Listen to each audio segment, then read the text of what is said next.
I was not supposed to be there. I knew that before I took the first step between the trees. I knew it the way you know when a room has changed before anyone says a word. Something in the air, something old and heavy that pressed against my skin the moment I crossed the tree line. I told myself 5 minutes. Just enough to settle the debt. Just enough to go back to the dormitory and tell Brianna and Crystal what the ritual looked like from the outside, because none of us would ever see it from the inside. I should have left at 4. The bonfires were enormous. The drums did something to the air I had no word for. And in the center of the clearing he was walking, slowly, deliberately, among the women who had chosen to stand in the circle. I could not look away. That was my mistake. Not the watching. Not the staying. The moment I leaned forward between the branches to see his face, that was the moment everything changed. Because he stopped. His entire body went still. His head turned slowly, not searching, not guessing, directly toward where I was standing in the dark. Those dark amber eyes found mine like I was the only thing in the clearing worth finding. Every instinct I had said one word. Run. So, I ran. Chapter 1. It started the way most bad decisions do, with a bet I was certain I would win. Brianna had a gift for making things sound reasonable. That was her particular talent. She could wrap the most reckless idea in the language of logic until you were nodding along before your brain caught up with your mouth. Crystal Mack was worse. Crystal never argued. She just looked at you with that quiet certainty, like she already knew how the story ended and was simply waiting for you to arrive at the same conclusion. The dare was simple. Whoever filled the fewest buckets from the east well before the dinner bell rang would spend the night of the silver moon doing what none of us had ever done. Watching. I lost by 2 buckets. I still believe Brianna cheated. The ritual happened once a year, first full moon of spring, deep in the forest beyond the estate's north boundary, bonfires at the 4 corners and drums that reportedly carried all the way to the village. Walter Kennedy's staff had strict instructions about that night. Stay inside. Stay quiet.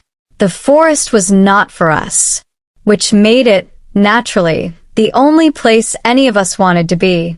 Sandy had warned me about curiosity once, years ago, in that careful voice she used when she was trying to teach me something without frightening me. Curiosity is fine, she said. Just make sure what you are curious about cannot look back. I thought about that when I crossed the tree line. I kept walking anyway. The clearing was everything Brianna had described and nothing like what I had imagined. Larger. Quieter despite the drums, as if the circle of stones at its center absorbed something from the air, muffled the ordinary world, and replaced it with something that had no name in any language I knew. The bonfires were massive, the shadows they threw long and dancing, and the entire pack was present, hundreds of people moving in the rhythm of something older than any of them. And in the center of it all, him. I had heard the name. Everyone on the estate had heard it.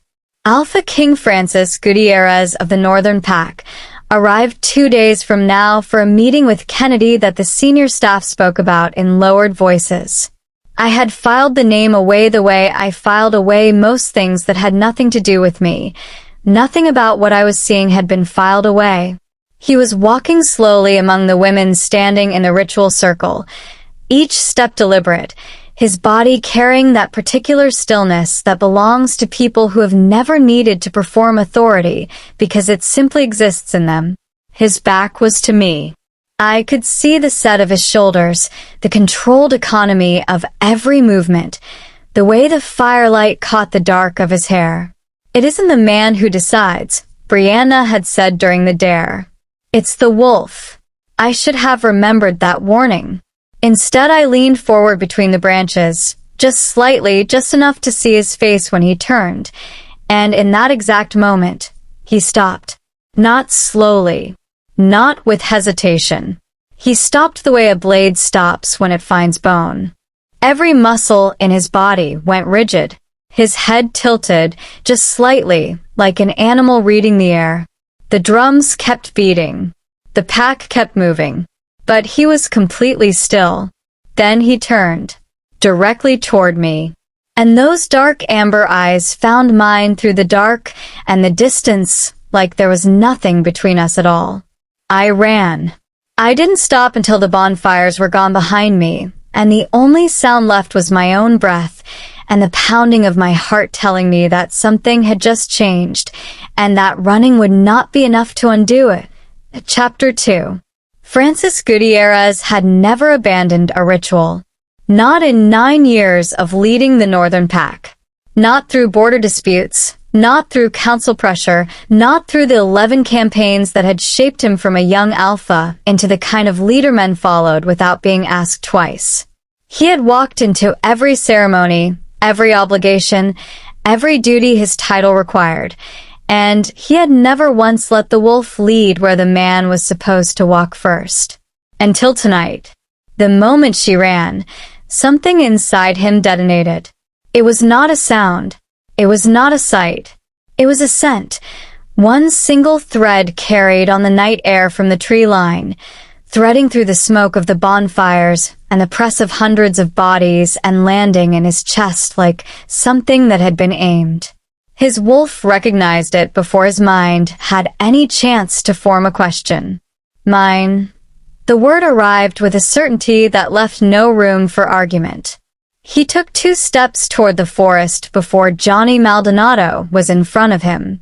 Johnny had been his lieutenant for 11 campaigns. He had seen Frances walk through burning buildings, negotiate under fire, go 4 days without sleep during the Kennedy border crisis, without once losing the steadiness that the pack depended on. In 11 campaigns, Johnny Maldonado had never physically blocked Frances Gutierrez from moving. He blocked him now. The ritual. Johnny's voice was low, controlled. The voice of a man who understood exactly what he was doing and had accepted the consequences before he did it. It has not been completed. Frances looked at him. Johnny held his ground. Barely. The pack around them shifted. That involuntary half-step back that happened when an alpha's presence became something the body registered before the mind could process it. The drums faltered for exactly 1 beat. The elders at the edge of the circle exchanged glances that carried the weight of people witnessing something outside the boundaries of their experience. Frances tried to move forward. Johnny and Roberto Orlando held his arms, and what it cost them was visible in every line of their bodies. They were not restraining a man. They were restraining something older than the man, something pressing against every physical limit with the specific fury of a wolf separated from what it had just recognized as its own. Frances closed his eyes. He took 1 breath, then another. The wolf inside him was not angry the way it was angry in battle. Focused, contained, purposeful. This was different. This was the rage of absence. The particular devastation of something that had been found and immediately lost. He opened his eyes. The decision had already been made. What left Johnny and Roberto's grip was not the Alpha King who had entered the ritual circle. The shift was not graceful. It never was. But when Frances surrendered to it, the wolf that stepped out of his restraint was massive, dark-coated, amber-eyed. Every line of it carrying the absolute intention of something that had a direction and would not be redirected. The pack parted. The wolf entered the forest. He ran her trail for an hour. And then nothing. The scent scattered across a stretch of slope, churned earth, wet leaves, as if she had fallen and the ground itself had swallowed her direction. He circled the area 3 times, reading every variation in the air, finding nothing that led anywhere definitive. He stood motionless in the dark for a long time. The ache in his chest was not the ache of the transformation. That it was something he had no category for, the specific pain of a wolf separated from something it claimed before the mind ever agreed. Who are you? The forest offered nothing. Frances walked back to the estate on foot as the sky began to pale, already in human form, the wolf still restless inside him, refusing to accept the silence the way his rational mind was trying to. He would find her. He did not know her name. He did not know her face clearly. He did not know anything except one scent, and the image of eyes catching his through the dark for a single second before she disappeared. It was enough. It was more than enough. Chapter 3. 2 days passed. Kelly told herself the ritual was behind her. She told herself the moment in the clearing had been exactly what it looked like. A man scanning the tree line, a trick of firelight, nothing more. She told herself this with the practiced efficiency of someone who had spent years converting frightening things into manageable ones. She almost believed it. Almost. The morning the convoy arrived, she was on her knees in the east garden, working the soil around the base of the stone border wall where the moss had grown thick enough to cause damage. It was early. The rest of the ground staff had not yet started their rounds. The air was cold and clean, and she had 3 hours of quiet ahead of her, which was exactly the kind of morning she knew how to live inside. She felt it before she heard it, a shift in the air, subtle, like pressure changing before a storm. Her hands slowed in the soil. She stayed very still for a moment, the way Sandy had taught her, the way she had learned to read rooms and spaces, and the particular quality of silence that meant something was different. Then she heard the horses. The convoy came through the main gate with the controlled precision of people who traveled in formation because it was habit, not performance. 3 vehicles. Outriders. The estate senior staff already assembled on the front steps with a particular posture of people who had been briefed to make an impression. Kelly kept her eyes on the soil. She heard Walter Kennedy's voice carrying across the courtyard, that smooth, calibrated warmth he deployed for guests who mattered. She heard the horses being reined in. She heard boots on the courtyard stone. She did not look up. She was still not looking up when the footsteps stopped. Not the general settling of a convoy finding its rest. One specific pair of footsteps, separate from the others, unhurried, moving with that deliberate economy she had only seen once before, stopped. The silence that followed had weight. Kelly's hands were still in the soil. Look up, something inside her said. Don't, said everything Sandy had ever taught her. She looked up. He was standing in the middle of the courtyard, not moving toward the steps where Kennedy waited, not completing the approach that every social convention in that moment required of him. Simply standing, his convoy arranged behind him, Kennedy's welcoming speech stalling mid-sentence on the front steps, looking directly at her. The same dark amber eyes from the clearing, finding her with the same precision. Across the courtyard in broad daylight, through the noise and movement of an arriving convoy, as if everything else in that space were furniture. Kelly's hand released the trowel.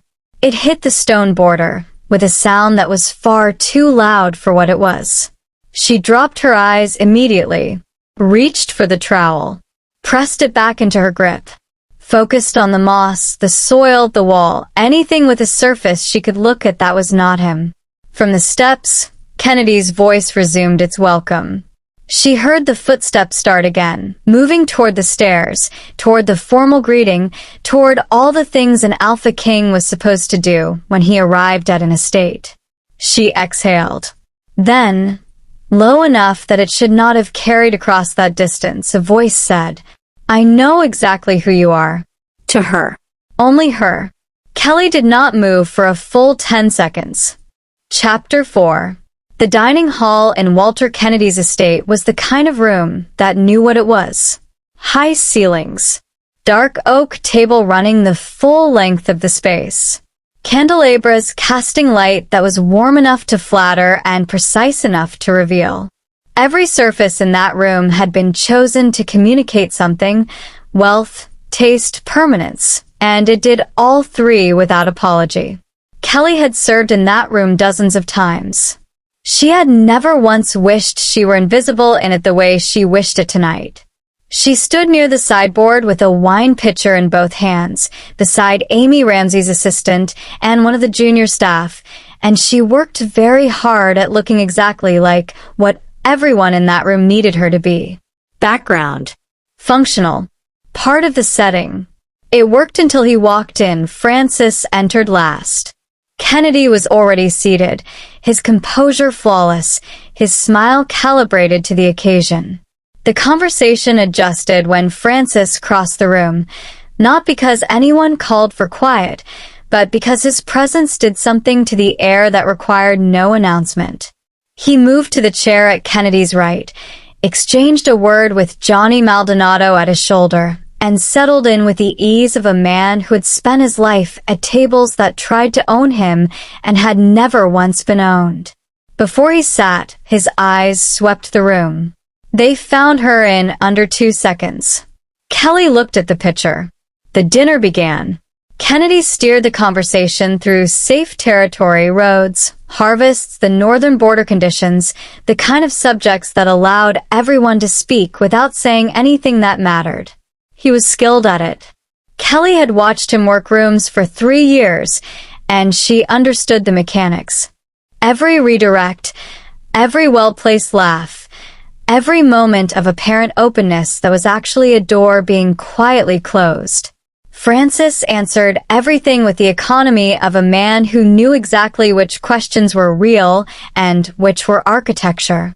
"Your PAC's northern expansion," Kennedy said at one point, lifting his glass with the casual confidence of someone raising a subject he had prepared for. "The council's position has shifted considerably this season." "The council's position," Frances replied, "reflects what the PAC requires. It changes when the PAC requires something different." Kennedy smiled. "Naturally. Which is why stable alliances become so valuable in uncertain seasons." A brief pause. "Stable alliances," Frances said, "require honest foundations." Something moved across Kennedy's face, too fast for most of the table to catch. Kelly caught it. She had spent 3 years reading that face across rooms exactly like this one. She filled the glass in front of her and moved to the next point 3 times. She made the circuit of the table. 3 times. When she reached Frances's side, she felt his attention shift before she was close enough to confirm it. Not obviously. He was always mid-conversation, always performing the role of distinguished guest with the fluency of long practice. But there was something in his eyes when they found hers that had no business being at a dinner table. It was the same thing she had seen in the clearing. Recognition. Absolute and unhurried. "Stop imagining things," the sensible part of her said. The other part stayed quiet. On her 4th circuit, Kennedy intercepted her with a gesture so small it would have been invisible to anyone not watching for it. A single motion of 2 fingers. "You may go." Kelly left the hall with the empty pitcher and the distinct feeling that she had just been removed from something before it could become a problem. Through the doorway, she did not look back. Behind her, she heard Frances say Kennedy's name, quietly, the way he said everything, and the conversation that followed had a different quality than everything that came before it. She did not stay to hear it. She told herself that was the right decision. She did not entirely believe it. Chapter 5, The East Terrace. She lasted until midnight. Then she gave up on sleep entirely, pulled her shawl around her shoulders, and slipped out of the dormitory the way she had learned to move through this estate years ago, quietly, purposefully, like someone who belonged in the corridor and simply had somewhere to be. The East Terrace was hers. Not officially. Nothing in this estate was officially hers. But she had found it in her first winter here, a stone ledge on the building's east face, high enough to see over the boundary wall, far enough from the guard rotation to be genuinely quiet. She came here when the dormitory felt too small and her thoughts felt too loud, and in 3 years not a single person had ever followed her here. The night air hit her face like cold water. She pressed her hands against the stone parapet and breathed it in, the pine from the forest beyond the wall, the particular cold of late spring that had not yet decided to become warmth. Better. The spinning in her chest slowed slightly. She closed her eyes. She lasted 4 seconds. When she opened them, he was already there. He was leaning against the parapet on the opposite side of the terrace, arms crossed, eyes on the dark line of the forest. Not arrived. Not approaching. Simply there. The way he had been in the courtyard, the way he had been at the dinner table, with the composure of someone who had known exactly where to find her and had been in no particular hurry about it. Kelly went completely still. He turned his head toward her. I was wondering how long it would take. His voice was low. She had already learned to recognize as more dangerous than volume. For what? For you to come out here. She straightened. I come here every night. Long before you arrived at this estate. I know. A pause. I didn't say this place was mine. I said you would come. Her heart was beating faster than she wanted to admit. He pushed off the parapet slowly. The movement was small, and it completely changed the distance between them. You couldn't sleep, he said. Or you were afraid of dreaming. Kelly stared at him. I don't dream about you.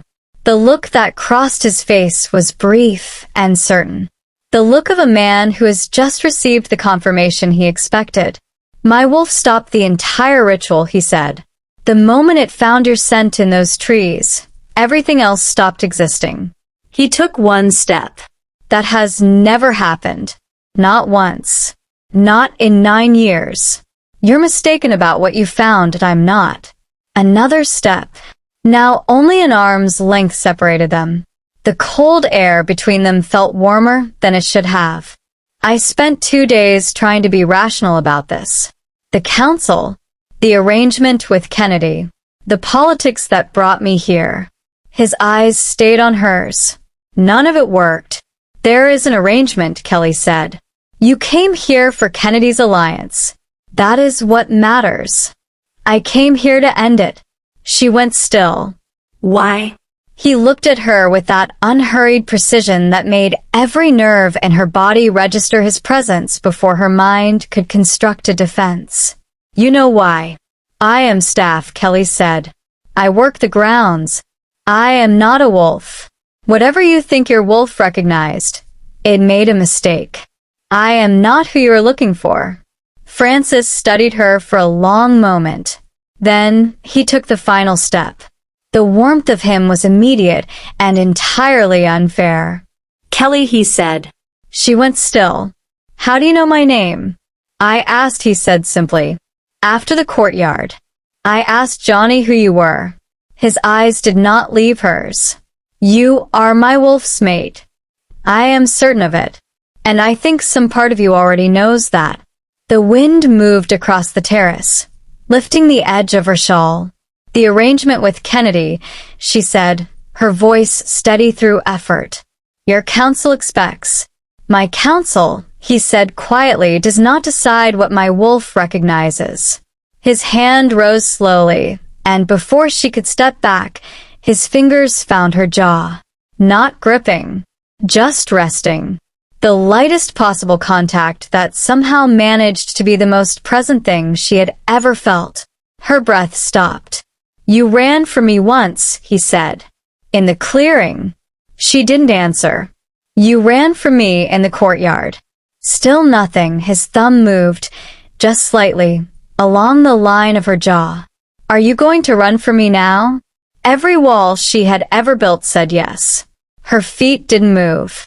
For one long moment they stood there, his hand at her jaw, her eyes on his, the forest dark and silent beyond the boundary wall. Then a door opened somewhere below them. Kelly stepped back. The contact broke. She turned and walked to the stairwell entrance without looking back, her shawl pulled tight, her footsteps as controlled as she could make them. Behind her, Frances did not follow. He stood at the parapet and listened to her footsteps fade, and the sound of the stairwell door opening and closing. Then he looked at the empty space where she had been standing. She had almost stayed. In the stairwell below, a shadow retreated silently back down the corridor. By morning, Walter Kennedy would know everything. Chapter 6. The knock came before dawn. Not Brianna's knock, loose, lazy. The knock of someone who already knew the answer before the door opened. Not Crystal's 3 quick taps, impatient like punctuation. This knock was precise, measured. The knock of someone delivering a message they had been given specific instructions to deliver and intended to complete without deviation. Kelly was already half awake. She opened the door. Ashley Stecker stood in the corridor with a candle in one hand and the expression of someone who had not chosen this task and intended to complete it efficiently regardless. She was Kennedy's head of staff, competent, composed, loyal in the particular way of people who had decided that loyalty to one person was simpler than the alternative. Mr. Kennedy requires your quarters to be cleared by first light, Ashley said. Your service at the estate is concluded. There is a road allowance and a letter of character on the table in the entrance hall. Behind Kelly, Brianna sat up sharply on her cot. Crystal went completely still. Kelly looked at Ashley for a long moment. She felt the words land, not with surprise, because some part of her had been waiting for exactly this since the moment she heard the convoy in the courtyard, but with the particular weight of a thing you feared arriving precisely as you feared it would. I understand, Kelly said. Ashley held her gaze for 1 second longer than necessary. Not cruelty, not satisfaction, just the look of someone checking that the message had been fully received. Then she turned and walked back down the corridor without another word, the candle light retreating until the darkness closed behind her. The room was silent. Then Brianna was on her feet. No, Brianna said. The word came out flat and certain. Absolutely not. He cannot just. He can, Kelly said quietly. He just did. Kelly. It's all right. It was not all right. But saying so would not change the mathematics of what had just happened, and Kelly had learned early that falling apart over what could not be changed was a luxury she had never been able to afford. She pulled her bundle from beneath the cot. The few things that were genuinely hers, worn but chosen, small but real. She had packed light her entire life. It had always been practical. Tonight it felt like something else. Crystal crossed the room without speaking and took Kelly's free hand in both of hers and held it for a moment. No words. Crystal had always understood that some moments did not need language. Kelly squeezed back.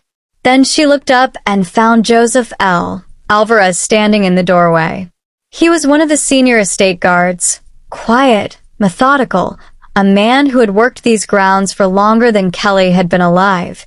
He had taught her, in the early months of her first year, how to move through spaces quietly, how to read a room from the doorway before entering, how to make herself useful without making herself visible. He had never explained how he knew she needed those particular skills. He was looking at her now with an expression she had never seen on his face before. Not pity.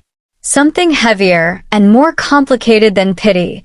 The look of a man carrying information he had held for a long time and was only now calculating whether to release it. Joseph, she said. He opened his mouth. Then Ashley's footsteps returned at the end of the corridor, efficient, approaching, and whatever Joseph L. Alvarez had been about to say closed back behind his eyes like a door. Take care of yourself, he said instead. His voice was careful. Too careful. Kelly looked at him for one moment longer. Then she went to Brianna. The hug was fierce and fast, Brianna gripping her with both arms, saying nothing because Brianna was only ever speechless when something mattered too much for performance. Kelly held on for exactly as long as she could. Then she stepped back. "Take care of Crystal," Kelly said. "You take care of yourself," Brianna said. Her voice was steady. Her eyes were not. Crystal said nothing. She was crying without making a sound, which was somehow the hardest thing Kelly had ever had to walk away from. She went to the door. She did not look back. The corridor was cold and dark, and the entrance hall table held exactly what Ashley had promised: a folded letter, a small road allowance, nothing more. Kelly picked up both, without stopping, and walked through the estate's back entrance into the pre-dawn dark. The gate was already open. The road beyond it led toward the village. Several leagues. Worn shoes. A bundle that weighed almost nothing.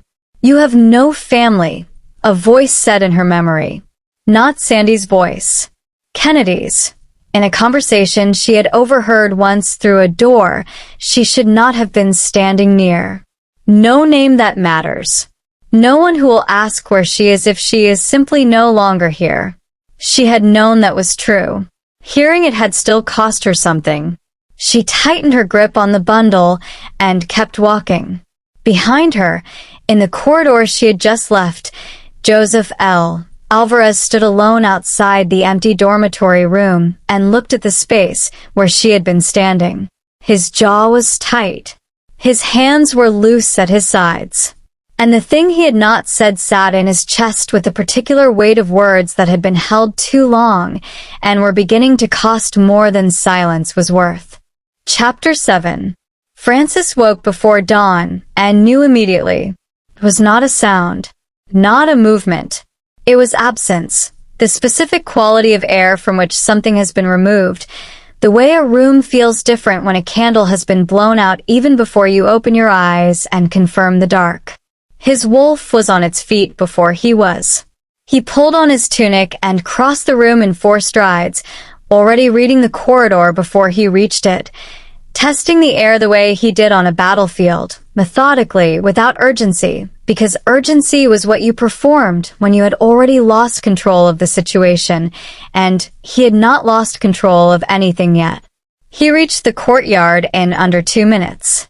Robert Smith was at the stables before Frances arrived, already moving toward the stalls with the particular efficiency of a man who had read his alpha's face from across a dark courtyard and required no further briefing.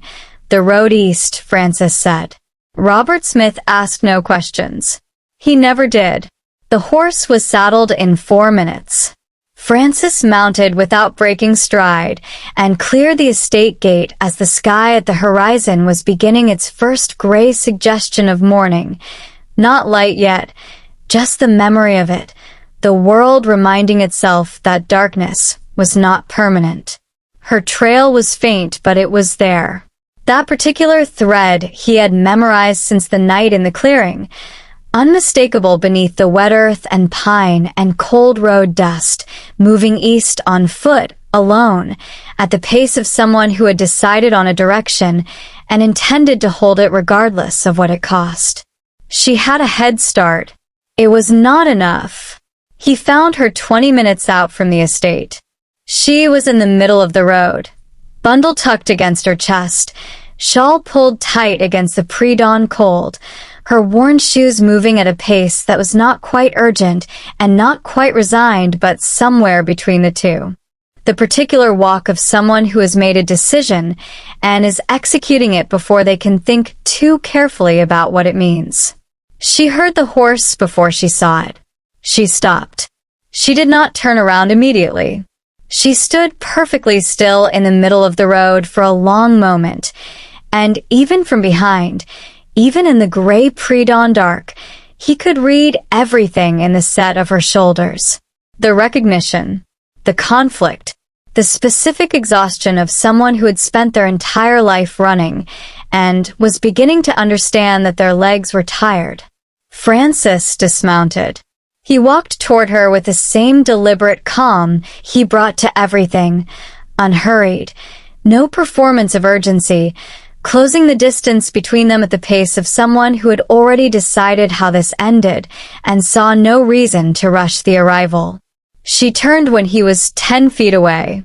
Her eyes found his. There were no tears. He had not expected tears, not from her. What was in her face was something more complicated than grief and more honest than composure. The look of a woman who had held everything together for so long that the holding itself had become the weight.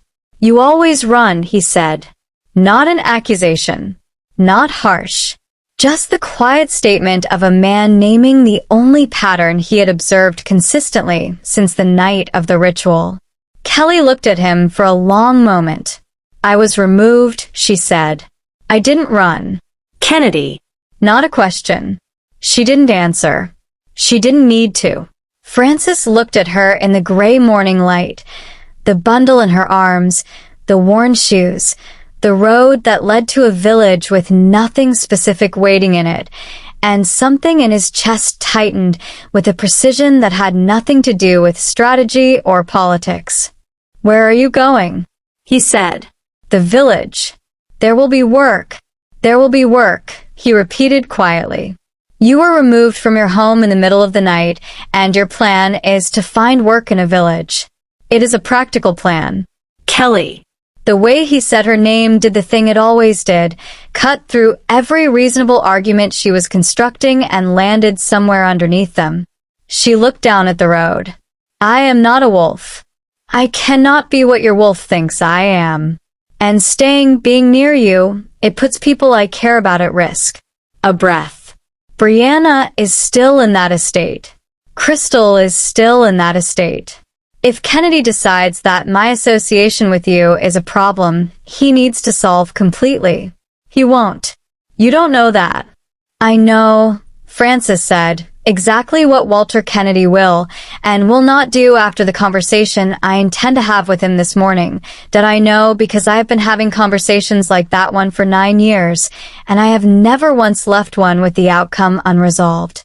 Kelly looked up at him. The gray morning light was growing, not warm yet, just present, the world slowly confirming its own existence around them. "Why?" she said. The word came out smaller than she intended. "Why does any of this matter enough to? Why would you ride out before sunrise for someone who keeps walking away from you?" Frances looked at her for a long moment. Then he closed the remaining distance between them, not rushed, not dramatic, and his hand found her face the way it had on the terrace. Steady. Certain. The touch of someone who had no interest in performing tenderness, and a great deal of interest in the real thing. Because he said, "You are the first thing in 9 years that my wolf has moved toward rather than away from. And I have spent 9 years trusting that wolf with every decision that mattered." Kelly's grip on the bundle loosened slightly. "I don't know how to be chosen," she said quietly. The most honest thing she had said to anyone in longer than she could measure. "I don't know what that looks like. Sandy raised me to disappear. My mother disappeared. Every person who has ever mattered to me has. I don't disappear," Frances said. Simple. Direct. The statement of a man who understood the specific fear she was naming and had no interest in minimizing it or talking around it. The road was quiet around them. The forest on both sides held its breath. Kelly looked at him. Really looked, the way she had been carefully not doing since the courtyard, and what she found in his face was not the Alpha King, not the authority, not the weight of everything his title carried. Just a man, standing on a road before sunrise, who had ridden out without hesitation for the specific reason that she was not in the place where she was supposed to be. She reached up. Her hand found his collar. And she stopped running at Chapter 8. Walter Kennedy was already seated when Frances walked in. That was deliberate. Kennedy always arranged himself before difficult conversations. The right chair, the right angle of light, the particular posture of a man who intended to receive whatever was coming from a position of established calm. Frances had sat across from enough men like him to recognize the architecture immediately. He did not sit. Kennedy's composed expression held. Alpha Gutierrez. I trust the morning finds you. You removed her from the estate, Frances said. Before dawn. On foot. Alone. The pleasantry died, without completing itself. Kennedy set down his glass with the careful movement of someone buying exactly 2 seconds. I made a staffing decision that I believed was in the best interest of. You interfered, Frances said, his voice cutting across Kennedy's with a specific quiet that was always more final than volume, with someone under my wolf's protection. Before that protection was formally declared. A pause. You knew what you were doing. You did it anyway. Kennedy looked at him steadily. The composure was still in place, but it was working harder now. With respect, Alpha, the girl is estate staff. There is no formal declaration. The arrangement, Frances said, is why we are having this conversation instead of a different one. The room went very still. Kennedy absorbed that. His eyes moved over Frances's face with the careful attention of a man recalculating in real time, reading the distance between what was being said and what was being withheld, measuring both. What do you want? Kennedy said finally. The smooth calibration was gone. What replaced it was not panic. Kennedy was too controlled for panic, but the flat pragmatism of a man who had decided that directness was now his best remaining option. Frances looked at him for a long moment. The alliance, he said, is dissolved. Kennedy's jaw tightened. The 2 border territories your pack has held under Starvale protection since the Northern Agreement, those returned to neutral administration effective immediately. Frances's voice did not rise. It never needed to. The trade routes your merchants have used under my pack's guarantee are suspended pending independent review. Every council negotiation Kennedy territory has requested access to through my jurisdiction for the next 3 seasons requires my direct approval before it proceeds. The silence that followed had considerable weight. That is everything, Kennedy said quietly. Everything the alliance gave us. Yes, Frances said. It is. You would dismantle 15 years of arrangement, Kennedy said, and now there was something beneath the composure that was not entirely controlled. The particular fury of a man watching something he built with patience get taken apart with precision, over a servant girl with no name and no pack and no. Choose your next word carefully, Frances said. Kennedy stopped. The room was completely silent. Frances looked at him with the amber eyes that had stopped a ritual and ridden out before sunrise and had never once in this entire conversation risen above a conversational tone, because they had never needed to. She is not, Frances said, a staffing decision. She is not a variable in your political mathematics. And she is not someone whose value you get to calculate. A pause. We are done here. He turned toward the door. There is one more thing, he said without turning back. The men you have assigned to the East dormitory rotation are reassigned to the outer wall effective today. Brianna Ware and Crystal Mack remain on estate staff with full standing and no interference. If I receive a single report suggesting otherwise. Understood, Kennedy said. The word came out stripped of everything except its meaning. Frances walked out. The courtyard was quiet in the mid-morning light. Johnny Maldonado fell into step beside him without being summoned. 11 campaigns had made that reflex automatic. How did he take it? Johnny said. The way men take things when they have no remaining options, Frances said. Quietly. Johnny nodded once. And the girl? She is with the horses. Robert Smith found her somewhere to sit that wasn't the middle of a road. A pause. You rode out before sunrise, Johnny said. Not a question. Not a judgment. Just the observation of a man who had followed Frances Gutierrez through 11 campaigns and was now watching him do something he had never done before. I did, Frances said. Without telling the council. Also correct.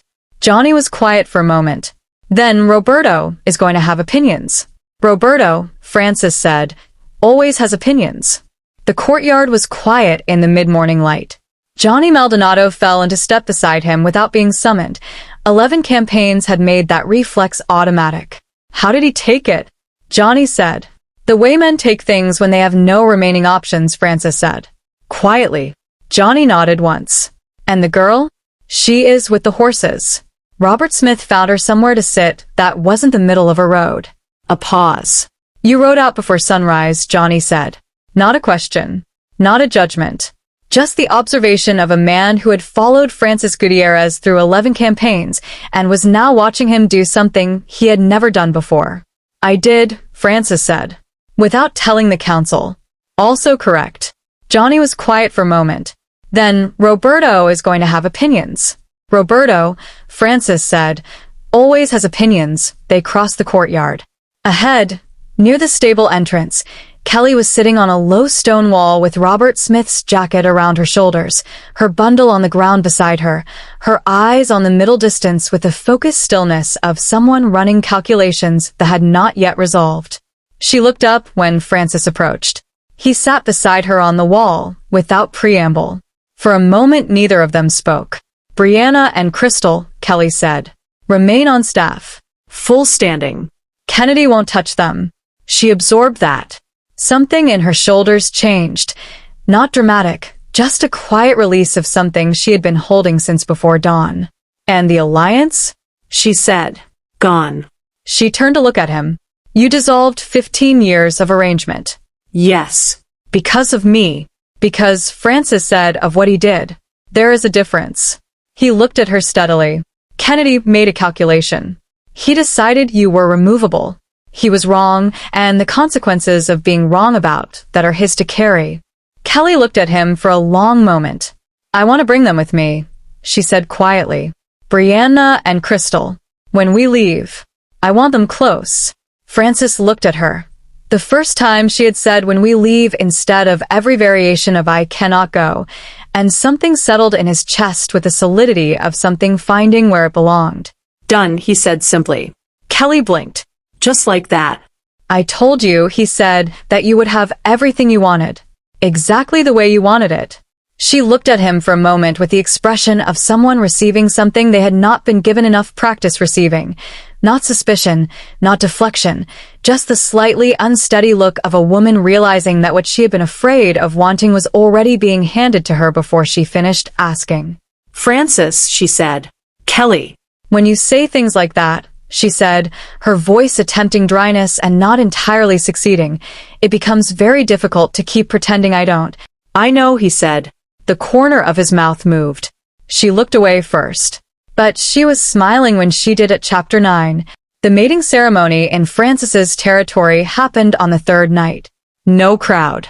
No bonfires visible from 3 territories away. No drums carrying to distant villages. Just the inner chamber of the Northern Pack's ancestral hall, stone walls that had held this ritual for generations, candles and iron sconces, the elders arranged in a semicircle with the expressions of people who understood they were witnessing something that did not happen twice in a lifetime. Brianna and Crystal stood at the back of the chamber. Brianna was holding herself with the deliberate composure of someone who had decided crying was not going to happen and was losing that argument in real time.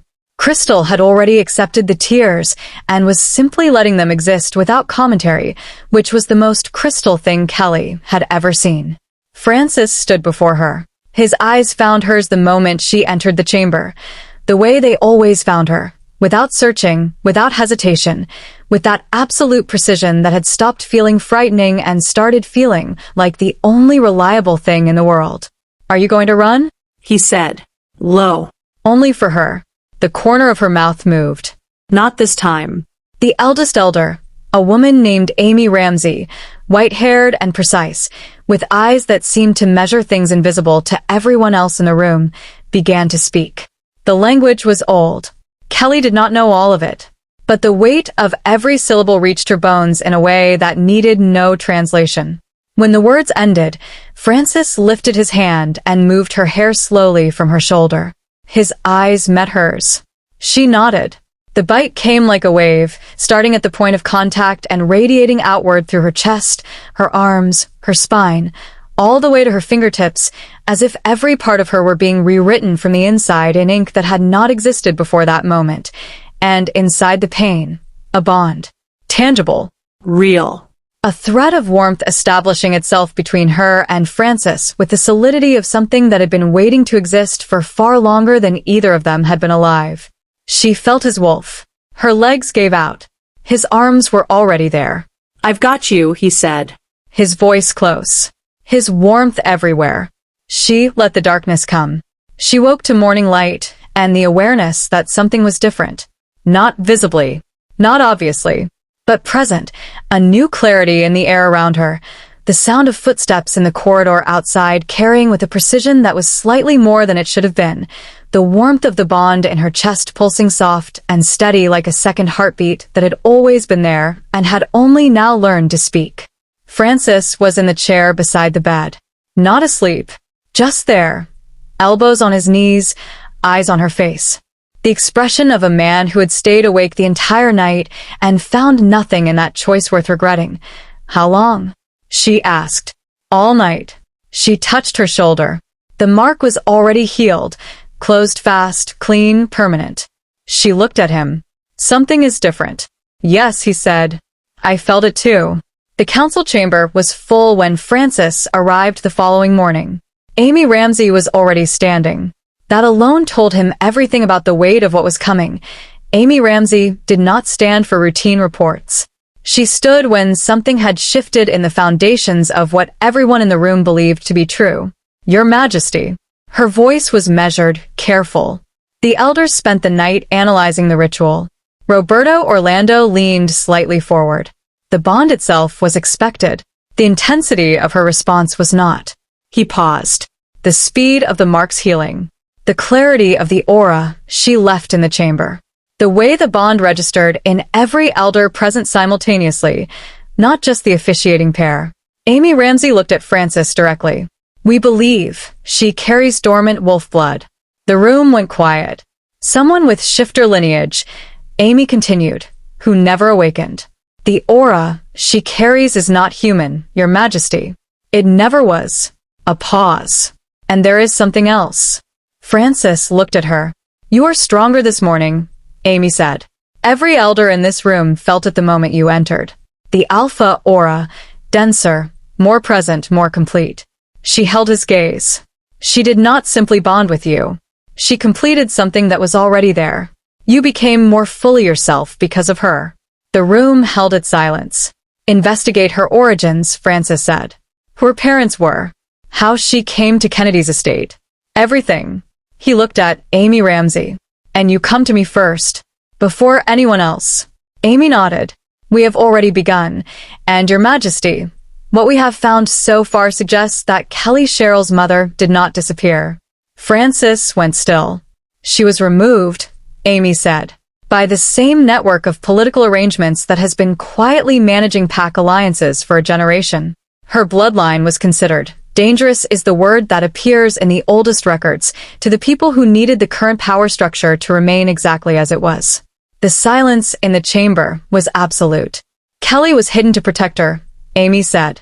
Sent to Kennedy's estate as staff, her identity obscured, her bloodline suppressed. A pause. She was never nobody. She was always the most significant person in that room. And the people who needed her small made very certain she never found out. He found her in the garden. Morning sun in her hair. Brianna and Crystal on the bench beside her. Crystal laughing at something Brianna had said. The sound of it carrying across the space with the ease of people who had been given permission to exist somewhere without conditions. Frances sat beside Kelly without speaking. She looked up. Read his face the way she had always read rooms. Fast, precise. Already knowing before he said a word that what was coming was large. Tell me, she said. He told her everything. She was quiet for a long time afterward. The garden held them, sun on the stone, the bond between them pulsing steady and warm, Brianna and Crystal tactfully relocating to the far end of the bench without being asked. My mother, Kelly said finally. We will find everything, Frances said. Every record, every name, every person involved in the decision to remove her. His eyes stayed on hers. You have my word. She looked at him. I spent my entire life, she said quietly, believing that being seen was what destroyed people. A breath. My mother. Sandy's warnings. Every room I learned to disappear in. She looked down at her hands. I thought invisibility was how you survived. And now? Frances said. She looked up at him. Now I think, she said, that I was hidden because I was always too much for the people who needed me small. Something settled in her expression, not triumph, not anger. Something quieter and more permanent than both. And I am done being small. Frances looked at her for a long moment. Then he reached across and covered her hand with his. I told you, he said, that you were not nobody. You did, she said. Before you even knew how right you were. His thumb moved across her hand. I love you, he said. Everything that you are. Everything you are still finding out that you are. His eyes stayed on hers. Without condition. Without limit. Without any version of you needing to be smaller than you actually are. The garden was warm around them. The bond in her chest pulsed once. Steady, certain, permanent. Kelly lifted her free hand to his face. Her fingers traced the line of his jaw, the corner of his mouth, with the attention of someone who had learned there was time now and no need to hurry through any of it. I love you, she said. And for the first time in her life, she said it without calculating what it would cost her. 3 months later, the Northern Pack's ancestral hall was filled with silver moonlight and the quiet sound of two peoples learning what it meant to share a future without a war between them. Kelly stood at the window in a dress she had chosen herself. Brianna appeared in the doorway behind her. You look, she said, with the particular precision of someone who had been composing this sentence for weeks, like someone who finally stopped arguing with the universe. That is the least romantic thing anyone has ever said to me. You hate romantic. I'm working on it. Crystal appeared beside Brianna, already crying, already completely unrepentant about it. Kelly looked at both of them. These two women who had held her bundle in a dark dormitory and cried without sound when she walked away, and felt something move through her chest that had no name in any language she knew except the one the bond had taught her. Come here, she said. The three of them stood together in the moonlit room for a long moment. Then Frances's voice came through the door, low, patient, carrying that particular calm that had never once stopped doing what it always did to her. Kelly. She pulled back, looked at Brianna and Crystal. Ready, she said. And she walked through the door. Not to be delivered, not to be useful, not to perform whatever version of herself the room required. Chosen. Freely. Completely. Without condition. For the first time in her life, she did not make herself small to fit through the entrance. She walked through it exactly as she was. If Kelly and Frances held you from the first line, if you were still holding your breath when she finally stopped running, you already know you belong here. Hit that subscribe button right now and ring that notification bell. Drop a like on this video if Kelly and Frances earned it. And drop a comment telling us where in the world you are watching from, because this community spans every corner of the globe and every single one of you belongs here.